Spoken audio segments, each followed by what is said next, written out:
खबर जनपद इटावा से है, जहां सीआरपीएफ जवान छत्तीसगढ़ के दंतेवाड़ा में हुआ शहीद। नक्सलियों द्वारा बिछाए गए लैंड माइंस की चपेट में आने से गई जवान की जान। 1 फरवरी को हुआ था और 2 फरवरी को रायपुर के अस्पताल में जवान ने ली थी अंतिम सांस। एयर एम्बुलेंस के रास्ते शहीद के शव को दिल्ली पहुंचाया गया। जवान के शहीद होने की सूचना पर इटावा की जिला प्रशासन में पुलिस प्रशासन के वरिष्ठ अधिकारी पहुंचे शहीद के घर। सीआरपीएफ के बड़े अधिकारी ने भी शहीद के गांव में जमाया डेरा। सीआरपीएफ के एसआई के पद पर तैनात था शहीद जवान। कल सुबह पंचतत्व में विलीन होगा। शहीद का शव बसरिया थाना क्षेत्र के किल्ली गांव का रहने वाला है। सीआरपीएफ का जवान गिरीश बाबू आया था और मैसेज भी आया हुआ है काफ़ी कि एक गिरीश बाबू कल्ली सुल्तानपुर बसरिया थाना पड़ता है जनपद इटावा में।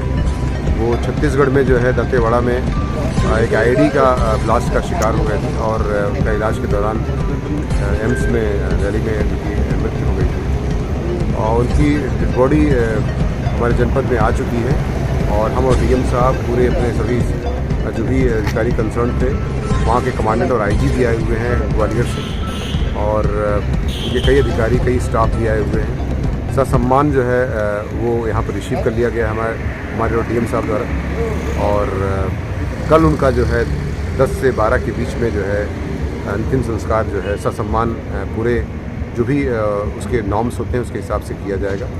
बाकी जो भी उनकी आवश्यकताएं थी, जो भी बातें थीं, उसके बारे में उनके जो अधिकारी आए थे उनसे बातें हो गई हैं और तदनुसार हम लोग कल जो है उसका पूरे सम्मान के साथ, गार्ड ऑफ ऑनर के साथ जो है उनका अंतिम संस्कार करने के लिए सारी तैयारियां पूरी कर ली।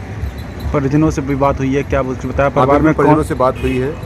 परिजन काफ़ी दुखी थे और हम लोग उनके दुख में शामिल होकर भी उनके घर पे भी गए थे।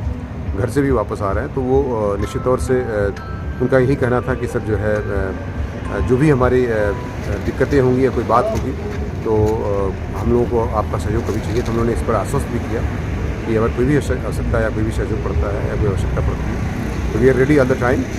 और निश्चित तौर से एक शहीद परिवार तो उसके पूरे सम्मान के साथ उनका सहयोग हमेशा के लिए हम लोग आश्वस्त किया उनको और कभी भी इसको आवश्यकता पड़ेगी तो प्रशासन उनके लिए तैयार है। परिवार में कौन कौन लोग हैं इनके?